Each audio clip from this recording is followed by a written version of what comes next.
What really is a spy? Hmm. A mystery wrapped in a trench coat, perhaps holding a fancy martini and a few fake passports? And that's not all that there is. They also know how to blend in. They disappear in crowds. And they leap across rooftops. And I'm sure we've seen a lot of that in a lot of spy movies. Not you, Nandini, but I have. And somehow still never get food on their shirts. Yeah, agreed. From what I've heard, they've got charm and the kind of confidence that lets you walk into a party knowing full well you've planted the explosives under a table. And to become one? Well, it usually helps if you've been to a spy school. Are there any? I haven't heard of any. Have you? Not really, but there might be something. Somewhere maybe. And they should be able to at least speak six different languages and should be able to also throw a dagger with pinpoint precision. So definitely not me, but you could be Susan Cooper. Yes, not the usual spy, but maybe, just maybe, the one the job actually needs. Because when the world's in danger, sometimes it takes more than a fancy tux and a fancy codename. Yes, sometimes it takes a desk bound CIA analyst who's been underestimated one too many times. And with that, we bring you a movie review of Spy. Hello, everyone. Whether you're joining us for the first time or you've been listening along for a while, welcome to Oops, We Binged It Again, the podcast where streaming meets cross generational chaos. I'm Nandini, as always, your Gen Z representative. And I'm Mukta, the Gen X. We are here to help make Netflix, Disney Plus, Amazon Prime, and all the rest work a bit better for you. Less time scrolling as we promised, and a lot of time spent watching. That's right. Each episode, we give you honest, spoiler free reviews of the many series and the many movies we've binged so you can decide what's really worth your evenings. And a huge thank you to those of you who've already started watching our previously reviewed series. I think we started with Riviera, the first one, then followed by Residence, and the movie series Medea. So, listeners, if we've helped you skip the endless scrolling on these platforms and have helped you get straight to the ones that you think are worth watching, I am certain we've done something right there. Absolutely. But if those titles don't ring a bell, or if you're wondering whether they're worth your time, do have a listen to our previous episodes. They're still there, waiting. And just so you know, it's not all glowing reviews all the time. So, listeners, we promise you a few episodes from now, we'll be talking about a few, maybe about 5 or 6 shows collectively that we really didn't enjoy. Because sometimes the biggest binge is a big mistake. I'm sure we've all been there, so do wait for those episodes. But for today, we're going undercover and into the spy world. All right. So before we get into anything too detailed, Nandini, let's go back to our classic. So if you had to describe this movie Spy in just one word, what would that be? Oof, just one? Only one. Okay. Underused and overqualified.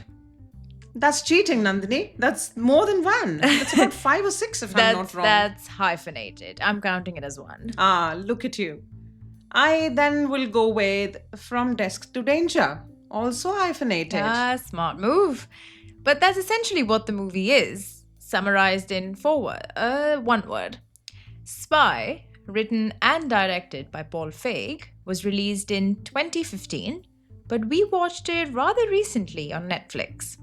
Spy is, for those who might remember, you might have seen this one scene on your social media feed a lot where Melissa McCarthy, she ends up eating the dal at this fancy restaurant and then realizes her mistake and says, "Yes, I was just cleansing my palate."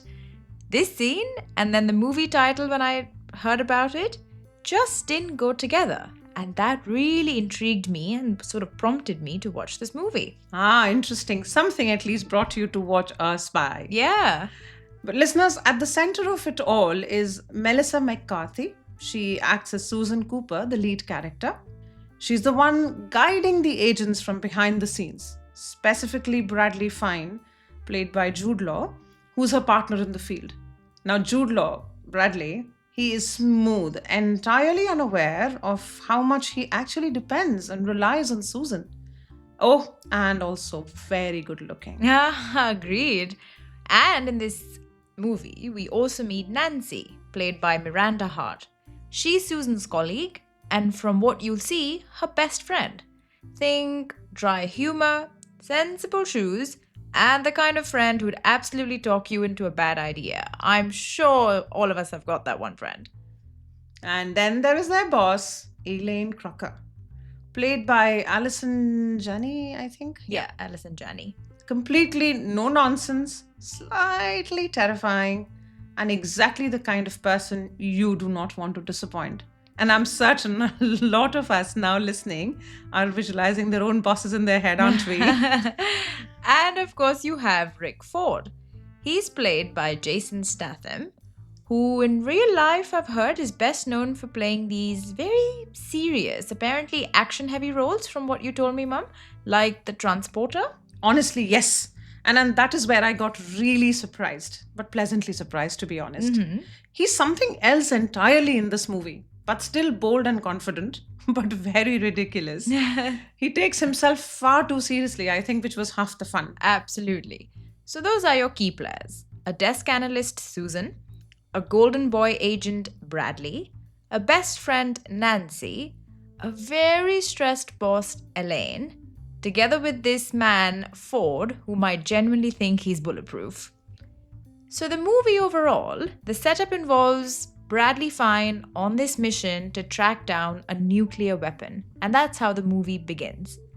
But in an unexpected turn of events, the arms dealer dies, and the identities of some of the CIA's top field agents are compromised, which, as you can imagine, leaves the agency in a bit of a fix. Yes, and here's what actually happens. Ooh, wait, are you giving any spoilers? No, of course not. I'll be Okay. careful. Don't worry. Okay. So, here is what actually happens. So, listeners, I'm sure you would agree. Sometimes we think we're very comfortable where we are. But little do we know that life has got different plans for us. And this is exactly what happens to Susan. With the usual operatives compromised, her boss very reluctantly agrees to send her undercover to prevent the crises. Exactly. Susan ends up being sent into the field, from behind the desk into the field, like you summarized with your phrase, not because she's brilliant at combat, but because literally no one would suspect her of her being CIA. Which, if you think about it, is kind of rude, but weirdly clever. Exactly, and Susan is not even meant to do anything major as part of this assignment. So, according to her boss, Elaine, Susan's role is just to observe and report back. And that is it. No chasing, no weapons, and definitely no engaging with anyone. But obviously, that's not how it plays out. How many times have we actually ended up doing something our boss has strictly instructed us not to do? If my boss is listening, I swear that is not me. But wait, before she even leaves, there's this hilarious scene where Susan and Nancy, her best friend, are getting super excited, thinking Susan is going to get really cool spy gear and a sleek identity, like, laser watches and code names, just like those you'd probably find in a typical spy movie. But instead, Susan gets disguised as one Carol Jenkins, a woman with 4 cats, a terrible haircut, and a backstory that involves hemorrhoids and some odd allergies. And also, there's that bit when she gets handed all of this gear, which is basically antifungal wipes and all of that weird kind. I think the guy that gives it to her says something like, thank you for sacrificing your life for your country. Oh, I remember that. And Susan's like, well, I plan on coming back. And he just shrugs and goes, we'll see. And then when she's off on that mission, you remember her hotel? Mm-hmm. Nancy calls it the Shit's Carlton. It's this dark, dodgy place with flickering lights and rats, and this is meant to be her base. You know what? Honestly, I'll give this to the scriptwriter of the movie. This was very funny, actually. Yeah. And then she starts the mission, and obviously, chaos. She's meant to stay in the background, but somehow she keeps getting pulled into the center of everything. Especially when she ends up crossing paths with Reina Boyanov Nandini, who I now realize we haven't talked about yet. Ah, great. Reina, how can we forget her? She's this rich, powerful arms dealer, completely full of herself, but with perfect hair and sarcastic one-liners, and who keeps playing Candy Crush. Level 95, don't forget. Level 95. And you know what, Nandini, you say perfect hair, but do you remember? Susan Cooper, she hated her hair. That's true. She was like that nest on top of your head. And she said, someday I'll get a lawnmower and mow it down. Yeah. So one of my favorite bits is when they're on this plane together and Susan tries to impress Reina with a toast. Something like, you may never be as wise as an owl, but you'll always be a hoot to me. Mm-hmm. And Reina just stares and goes, this is the stupidest toast I've ever heard. And then follows it with, you're delightful. Very insulting, I swear. But it's the most awkward but brilliant exchange. And what's great is Susan absolutely doesn't get rattled. She adapts. The whole plane scene is a good example of how Susan keeps thinking on her feet. Mm-hmm. Of course, she doesn't have fancy skills. She's not been on the field for years. Yeah. But one thing that she has, which is the super strong presence of mind. Exactly. And a super strong attention to detail. She notices things that other people wouldn't and would miss. And that's what actually gets her through in many of these instances. She spots patterns, hears what people miss, and picks up on the tiniest of clues. Although, Nandini, if you remember, there is one scene where she does have to fight. Mm-hmm. And I think not just one. I think the first one where she fights really well is the kitchen scene. Ah, yes. And it's not just a punch or two. She actually takes on a trained assassin all by herself. All by herself. Remember this kitchen with flying and frying pans, and then knives, and then baguettes flying around. Really, anything that she could find. That's so true. It was a brilliant scene because it was not polished at all. It was messy and physical and chaotic, but Susan held her own. Of course, she did. And then you've got Ford just running around being dramatic. There's a whole scene in France, you remember, where Susan's cover is almost about blown because of him. Oh, yeah. So yeah, sometimes the biggest and the funniest obstacle in the mission in this movie, listeners, is not the villain. It's always Ford. Agreed. And Aldo, do you remember Aldo? That overly affectionate Italian contact. Affectionate? More like overly, inappropriately flirtatious. Honestly, one you wouldn't want to slap because he's too cute, but you would surely want to pull his ears real hard. Yeah, I think that's a better summary. He shows up, he always tries to help, but mostly he just makes Susan really uncomfortable.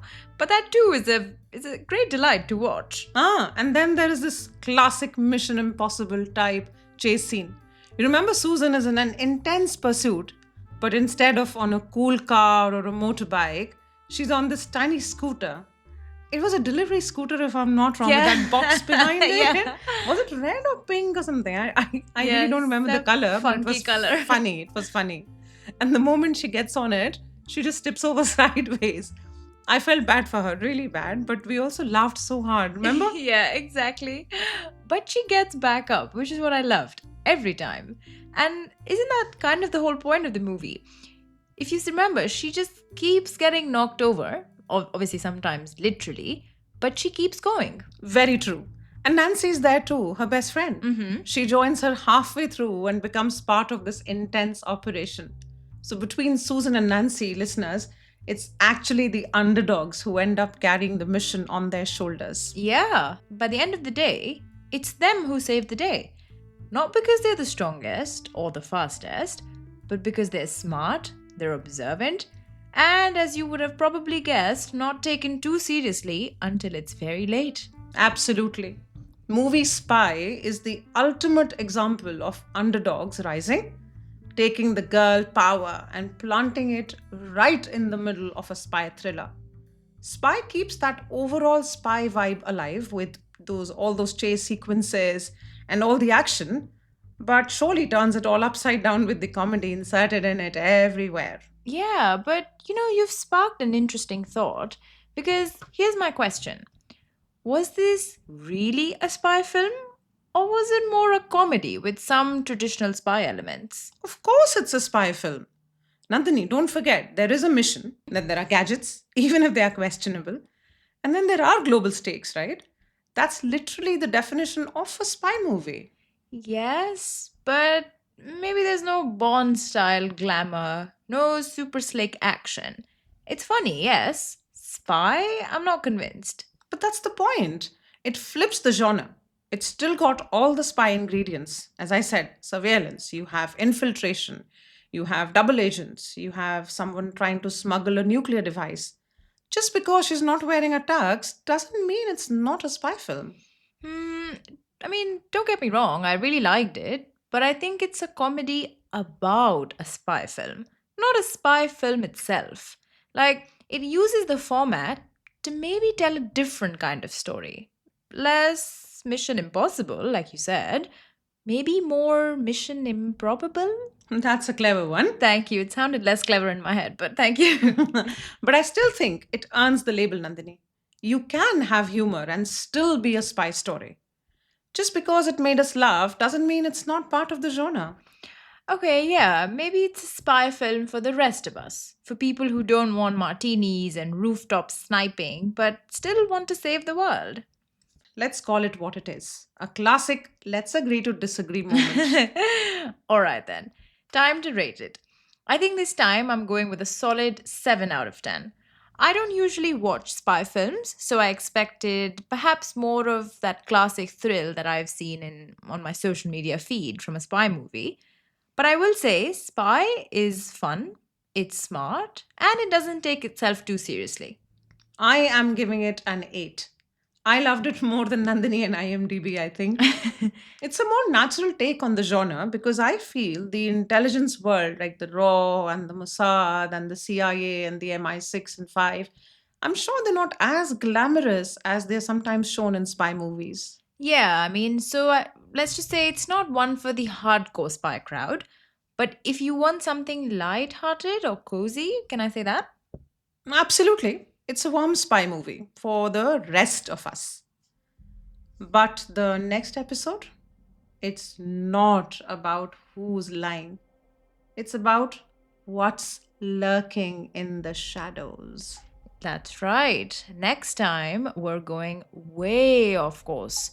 No spies, no laughter, just shadows, creaky hallways, and possibly one or two haunted dolls. So, listeners, we've had a lot of people ask us for a proper horror pick. So, we listened. And we watched something that definitely made us sleep with the lights on for a while. Agreed, and we won't spoil the title just yet. No, no, no. But let's just say if you hear a child whispering your name in an empty room, maybe don't follow the sound. And until then, check your basements, charge your torches, and maybe don't look behind you.